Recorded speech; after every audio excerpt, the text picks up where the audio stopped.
అన్నీ తెలిసిన వీళ్ళు మోషే అనువాడు ఏమాయను అని మాట్లాడుకోవాలా? 40 రాత్రులు 40 పగళ్ళు సీనాయి కొండ మీద దేవుని ప్రత్యక్షతను పొందుకోవటానికి ఒక దైవజనుడు పోతే అక్కడ దైవజనుడు కష్టం ఒకటైతే వీళ్ళు చేసేది ఇంకోటి కదా.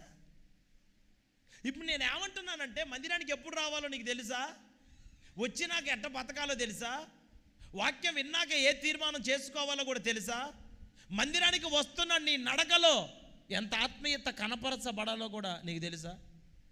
4 రోజులు బతికే ఈ భూమి మీద నీ భక్తిలో ఇన్ని రకాల షేడ్స్ అయితే, ఒక రోజున ఆత్మీయంగా ఉంటావు, ఒక రోజున చల్లారిపోయి ఉంటావు, ఒక రోజున మొహం మార్చుకొని ఉంటావు, ఒక రోజున ఏడుంటావు, ఒక రోజున ఆడుంటావు, ఇంకో రోజు ఏడో ఉంటావు.